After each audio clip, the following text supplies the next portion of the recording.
The museum always wanted a railcar here. It's an incredible teaching tool. Peter Berkowitz came up to me at a gala, and he says, I need you to help me find a rail car. Pete had this vision.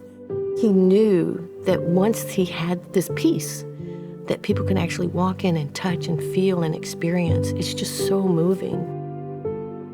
Pete was the real idea kind of guy. If he set out to do something, he would get it done. And I'm like, well, I don't know that I can help you. He said, sure you can. You do business with German companies. And he was right. You know, I did business with German companies. And so I said, well, I'll try. I called a lot of the major companies that I did business with. A friend of mine said, contact Gene Sire at Gulf Chemical International. 2 weeks later, he gave me a call and he says, I think we found a car. I called Pete. He says, I'm going to Germany now. We went to Germany. The chair of the Railway Commission looked with him at several cars. None of them were from World War II except this one. And it had a tag that Alfred noticed. And he said, this car would have been used in the transport of the Jews. Alfred Gottwald, a specialist in these types of rail cars, he validated that this rail car was formed and utilized during 1941. It was definitely in service during World War II. That was terribly important to him. People had been in this.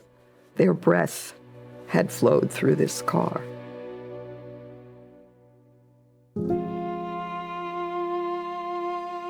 It was pretty decrepit, but it was quite recognizable as a World War II rail car. The man who ran the railway yard needed jobs for his workers, and he said to Pete, if you will buy this railroad car today, we will do the work for you, and we won't charge you. They brought it into an interior yard and a company that specialized in repairing rail cars. It had a steel roof that needed repair. There was rotted wood that needed to be fixed. During the process, they found the manufacturing plaque, which unequivocally told us where it was manufactured, what car number it was. The process that probably involved at least a dozen people, and they worked on it for 22 days. And then it was a matter of, how do we get this car here? It was a big trip. The rail car, after its restoration, was at Blankenburg, Germany, and it had to be brought to Hahn Airport. So it had to be lifted by a crane onto a flatbed truck. It had to be taken in the middle of the night with police escort through these very old town streets. Every turn had to be engineered to the airport. This was more than just a wide load. This was something exceptional. The Antonov AN 124-100F is the largest production airplane in terms of cargo carrying capacity. You could take two 18-wheel semi-trucks side by side and drive straight up the back, and then take two more and drive them in behind them. There was only 4 centimeters of clearance on the top of that car before it hit the top of the airplane, and that's the largest airplane in the world. Almost didn't fit. From Hahn Airport, it went to Putkin International Airport, and there to Keflavik, Iceland, and then from there to Denver, Colorado, and then from there to Alliance Airport in Fort Worth.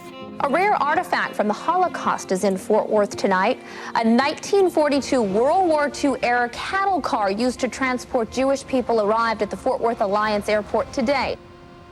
The Railcar arrived at Alliance Fort Worth Airport on December 22nd and then arrived here in Houston on Christmas Eve 2005. The day that the Railcar was delivered to Houston, we were driving to the museum, and we somehow ended up behind the flatbed that was pulling this railroad car. The last part of the way, people were lining the streets, they didn't even know what it was, some of them, but it was a curiosity. When we got here, there were a number of survivors here, and each of them came to express gratitude.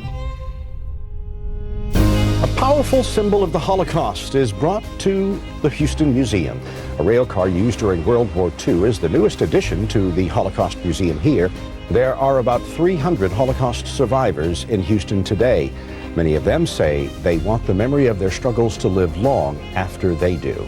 Museum officials plan to unveil it at the museum's 10th anniversary rededication ceremony, which takes place on March the 5th. This had come from the place to do harm, and it had come to America with great fanfare and enthusiastic reception, and it was brought here as the opposite of what it had been there. So it too had changed. People can change. We had to plan for an exhibition space for visitors to access the railcar, enter it, have the ability to look all the way around. So in order to do that, Pete Berkowitz reached out to David LeBron at Rice University, and he graciously agreed to have his architectural students to assist us in the design of this exhibition. Of course, we could not say no.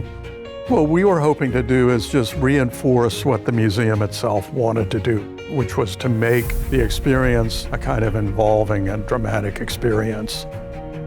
You walk into it and you just get overwhelmed. I cried. I knew what I was standing in was the vehicle of delivery to death. I wonder about the people who were inside. How many of them survived and how many of them still have families today? How many froze? How many passed out from heat? You're just overwhelmed with grief, asking God why.